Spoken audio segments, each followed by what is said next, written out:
How's it going, everybody? It's been a minute since my last upload. If you couldn't tell already, my hair kind of grew a few inches since my last upload. But anyway, straight into the video. So I finally passed my test on part 107 on my second try. I got an 87% on this one. My first one, not something to brag about, but I'm going to be honest with you, I scored a 62% on it. Now, just like everybody who goes on YouTube looking for a study guide, I probably watched just about the same videos everybody watched. Tony Northrup's video is up there. Gary Glenn has a pretty good video. And also Altitude University is actually another pretty popular video. But now I'm not dissing them or anything, but it's just not enough. Now, there are other things like weather, traffic patterns, even some of the things that I don't think, maybe I gotta watch them again, but in the videos, I don't think they really covered like some of the symbols that you really should have, well, studied on your own rather than relying on the video. But there are some things on the test that you just really can't quite find in any of these study guides unless you are really like reading every single little bit of the part 107, like just the materials. But the first time around, it wasn't good, I'll be honest. I made a lot of stupid mistakes, like some of the basic regulations, talking about deviation requirements, prior authorization, like I missed that? That's not that good. And requirements for certificate SUAS rating. Yeah, there's... When you get the test back, you get like little codes basically letting you know what you need to study. And it wasn't pretty last time. If you're watching this video, people are probably like, why? How did you miss that? But anyway, this video is kind of for people who really, you know, are kind of on the same boat as me and need to study it a second time around. There are a few things that are actually in the materials that they give you at the test site. The legend is probably the most important thing there. I mean, all the questions about airspace, you should be able to figure out just using the legend. But you don't really have to memorize everything in the legend, you just gotta know where to look. One thing I actually found out during the test today is the colors for different airports. Blue is towered airport and magenta is non-towered. I don't know why. I didn't figure that out until I was actually taking a test. Luckily, I didn't have a question on that. But yeah, anyway. One thing that still kind of tripped me up are category of operations. And there's 4 categories. I just have a paper here. I have stuff highlighted in blue for my first test and stuff highlighted in green for my second test.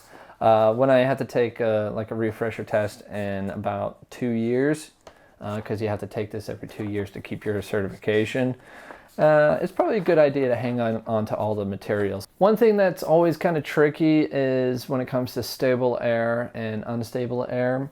And one little trick that I kind of thought of just to kind of help me, you know, remember everything.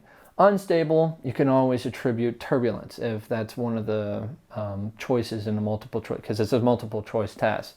So if something's asking you a question, what is attributed to unstable air? You can always count on turbulence being one of those choices.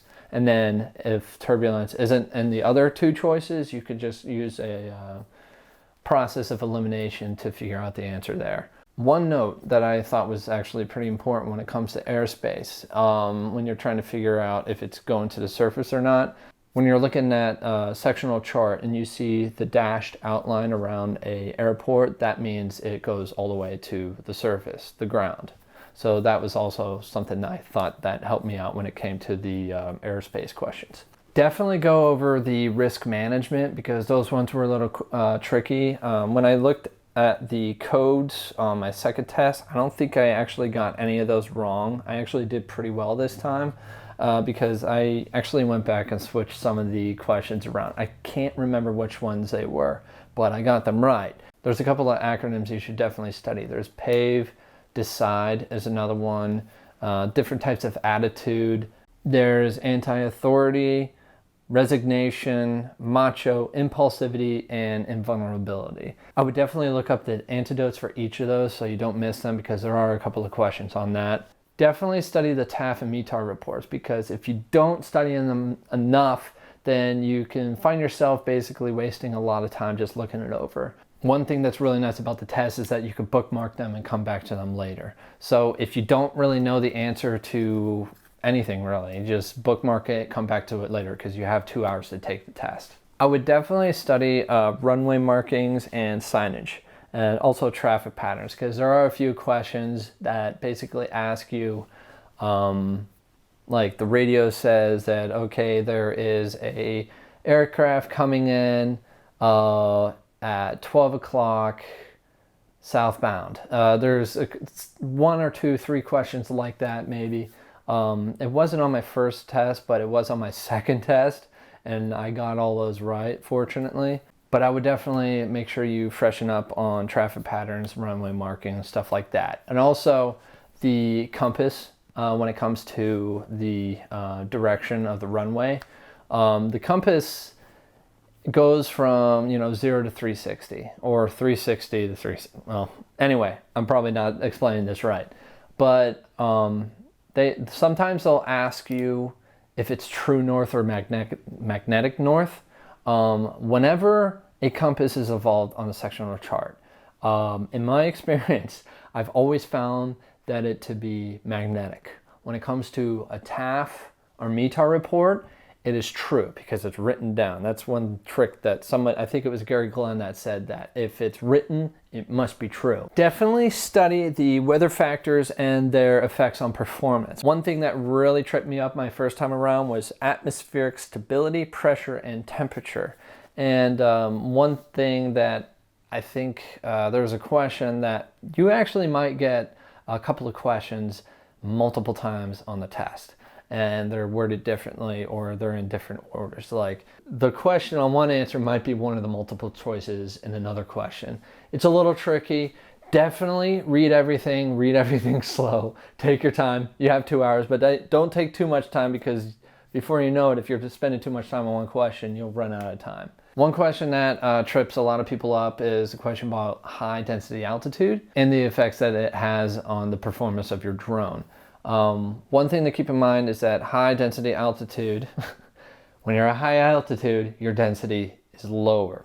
It's a little bit backwards, but that's the way they write it. I don't know why, but when you're at a higher altitude, the density is lower, meaning that your drone is going to perform less, because the pressure at that, or the density at the atmosphere at higher altitudes, is not as dense as lower altitudes, basically meaning that your drone has to work harder in order to push a less dense air down to work. One thing that really tripped me up was ceiling invisibility.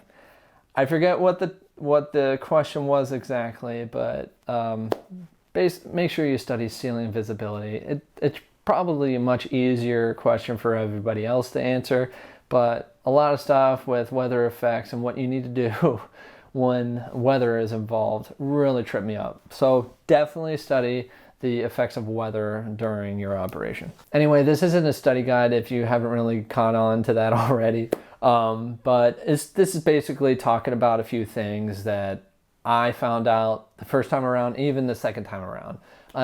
2 months ago, I talked to a former commercial airline pilot, and he actually got the drone certification, and he took the test maybe a year ago, and he even said, "This test is tough. Don't take it lightly." If you're not going to take it from me, take it from the former commercial airline pilot that even says it's a pretty tough test. Hopefully you don't have to take it the second time, because it's a waste of money. Don't be like me. Pass it the first time. If you study for 12 hours, study for 12 more. When you think you studied enough, you definitely didn't study enough. Anyway, I hope this video was helpful. If not, give a thumbs down. If it was, give a thumbs up. Please subscribe also. I left a couple of links down below to a couple other YouTubers that I found to be very insightful, very helpful to the Part 107 certification. Better B-Roll actually goes through one of the test study guides with multiple choice. And he basically tells you why this is right and stuff like that. And I found that to be very helpful. Also, the Drone Coach is another very good YouTuber, and he has a bunch of videos that will definitely help out with the Part 107 certification. Anyway, thank you for stopping by. Again, don't forget to subscribe, and I'll see you next time.